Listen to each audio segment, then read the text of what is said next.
Several people told me about Rita Kaiser and her very nice yard in Herman, Minnesota. I called Rita and went for a visit, and she really does have a lovely yard.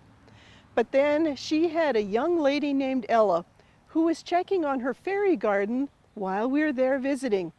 And between Ella and me, we convinced Rita that yes, she should do a show with us. Rita inspires many young people to create and enjoy their own little gardens, and that is a very good story worth telling. Thank you, Rita, for letting us come to visit. Thank you for coming. Tell us, how did you get started loving plants? I think I was probably a young mom, 18 years old, and I planted a pink petunia garden. And then in 2 more years, I had another little girl, and so I made it red and white. Well, now you can tell it's all colors. It's growing. How long have you lived here? We've been here for 32 years. And what was the property like when you came?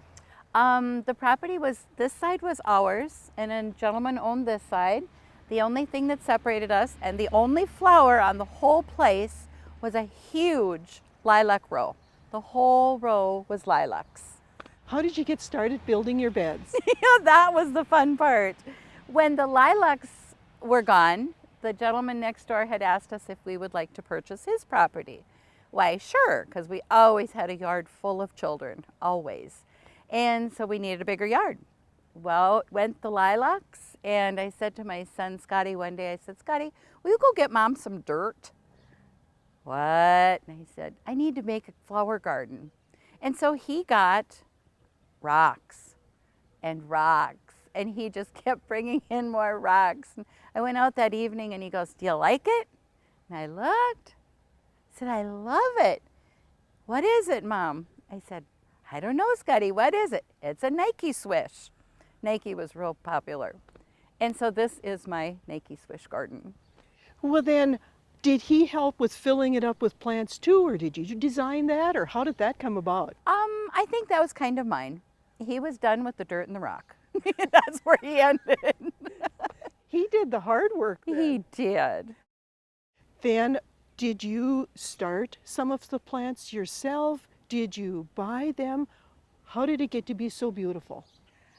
It's a little bit of everybody back here. Some is a piece of this friend, some is a piece from this friend.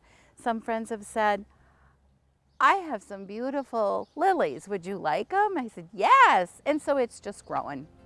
Can we see some of your favorite plants and the inspiration behind them? Sure, I'd love to show them to you. This is the swoosh garden. It's got a lot of stories in it. The little yellow ones here are done blooming right now, but it's called a friendship flower. I got it about at least 35 years ago from a little lady in Donley, and she offered me a part of her plant, and she brought me a little tiny milk carton, little pint, and I thought, oh, for sure I'm gonna kill this, but I didn't. I love my phlox because it fills in the color. In the spring, it's full of tulips and daisies and spring flowers. They're gone, so we fill it with some phlox, and I always put a few perennials just so it's got color. My favorite thing in the world besides my children is color. The little bridge here has a story. I found it alongside the road going to a rummage sale. I drug it home, and my husband Pete goes, are you serious? I said, yes. So he helped me. He is my helper. He fixes the silly things that I drag home. And the frogs, when they look a little sad, we get the paintbrush out and give them a little paint job. The Cleome, when I worked in Morse with some flower people, she told me your garden is not complete until you have Cleome. She was a beautiful flower lady. And so I always have Cleome for her.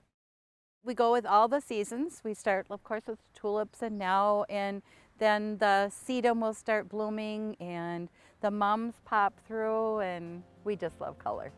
Well, now you've got another garden that you offered to show us too. Sure.